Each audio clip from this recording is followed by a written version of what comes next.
Et nous accueillons sur le plateau Anne-Caroline Cormand. Bonjour. Vous Bonjour. êtes conseillère d'orientation privée et en libéral. Qu'est-ce que Abso- c'est qu'une conseillère d'orientation privée en libéral? Absolument. Alors en fait, oui, effectivement, je suis conseillère d'orientation. Alors ça veut dire que je suis une professionnelle de l'orientation, mais qui n'est pas rattachée à un établissement scolaire, public ou privé, ni à un organisme de type CIO. Donc j'exerce mon métier dans un cabinet. Je suis à Lyon, en C'est-à-dire que les l'occurrence. gens prennent rendez-vous avec vous, viennent vous voir et vous les accompagnez. Absolument, c'est tout à fait ça. Les gens prennent rendez-vous, je les accompagne. Alors, l'intérêt d'exercer en privé, en libéral, c'est vraiment de prendre du temps avec le jeune pour l'aider à construire son parcours professionnel. Donc, on prend du temps. Ma méthode est très construite.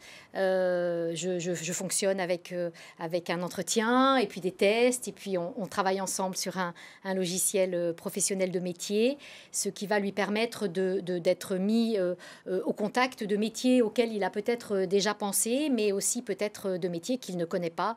C'est tout l'intérêt aussi de la démarche. C'est très personnalisé en fait, hein, c'est ça. C'est très, très personnalisé, effectivement.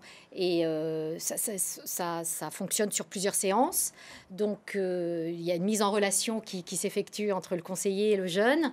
Il est mis en confiance, d'autant plus que la personne qui va l'aider, donc moi, n'est pas là pour le juger, n'est pas là, je ne suis pas sa maman, je ne suis pas Vous êtes une son personne prof. extérieure en Je fait, hein. suis une personne de l'extérieur qui reste objective avec des outils. Voilà. Vous êtes en contact avec des jeunes de quel âge en règle générale? Alors, plutôt des lycéens en ce qui me concerne, parce que j'ai Ouais. beaucoup de travail avec les lycéens, et quelques jeunes en réorientation aussi. Les lycéens, c'est-à-dire qu'on vient vous voir à partir de la seconde, quoi, C'est début de ça, la seconde. seconde pour des choix de spécialités. Voilà, je les aide à choisir les spécialités qu'ils vont prendre en première. Et puis à partir de la première, quelles sont la spécialité qu'ils vont laisser tomber en terminale.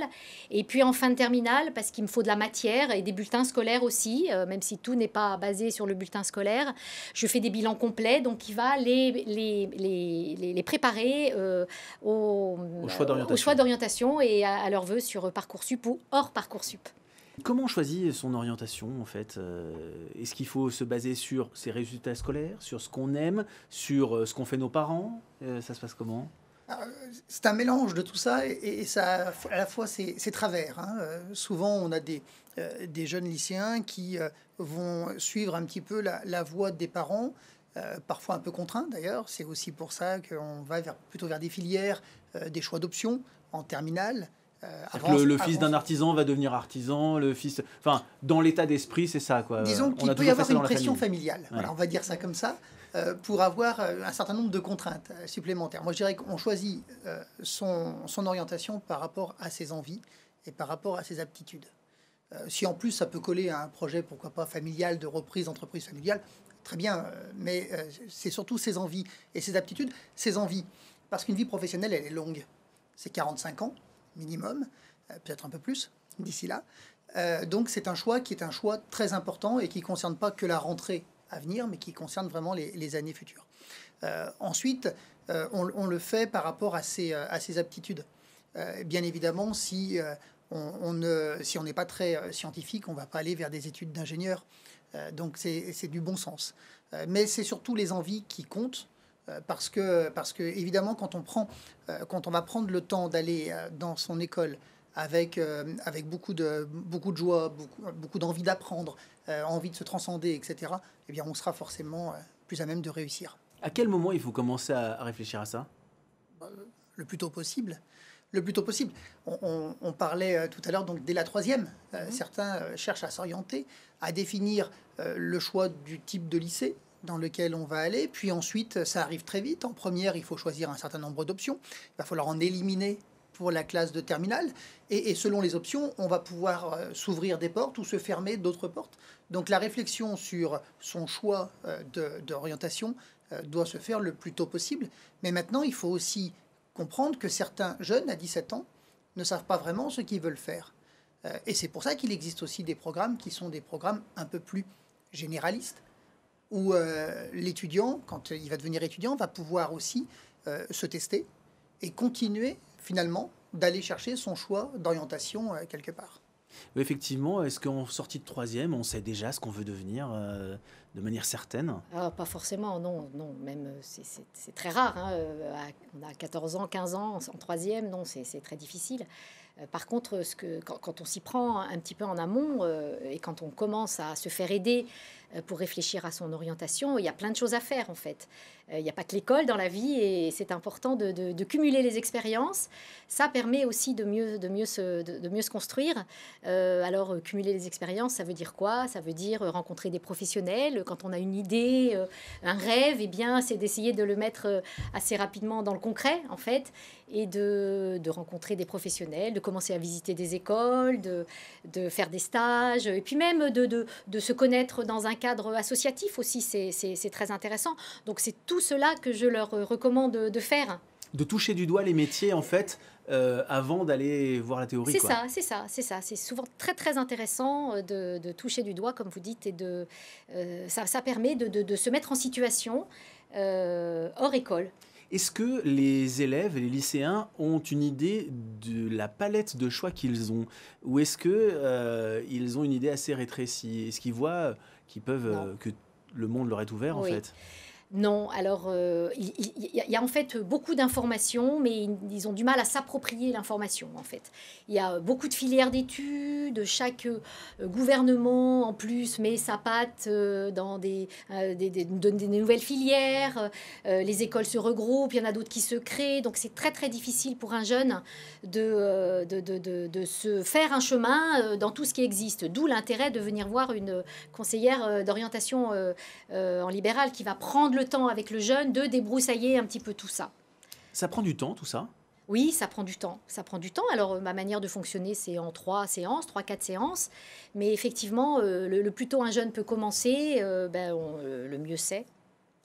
Parce qu'ensuite, il va falloir qu'il choisisse son école. C'est Et ça. donc, en gros, il va être recruté quoi, dans son école. En tout Oui. cas, c'est comme ça que vous fonctionnez chez Ibria et chez Eclia. Tout à fait. Pour nous, il ne serait pas concevable de recruter nos futurs étudiants que par le biais d'un dossier. Un dossier scolaire, c'est important, bien évidemment, c'est une cartographie. On voit des résultats, mais qui ne sont pas toujours en cohérence avec le type d'études. Donc, on prend ce qu'on doit prendre sur un dossier scolaire. Et puis ensuite, on sait que parfois, les lycées peuvent avoir des différences de notation. Des fois, un enseignant peut aussi avoir des différences de notation par rapport à tel ou tel groupe. Donc, on tient compte du dossier, mais pas que. Nous, ce qui nous intéresse, c'est... il y a une partie de test écrit, que ce soit chez Ibria ou chez Eclia. Mais ce qui nous intéresse surtout, c'est la personnalité. Et on fait un recrutement, on est école de la Chambre de commerce et d'industrie, on fait un recrutement comme un recruteur dans une entreprise. C'est de savoir d'abord si le projet du jeune est à peu près clair pour telle ou telle formation. Il y a des formations qui sont très spécifiques. Le bachelor luxe, par exemple, il faut déjà avoir clairement les aptitudes pour un environnement de type luxe.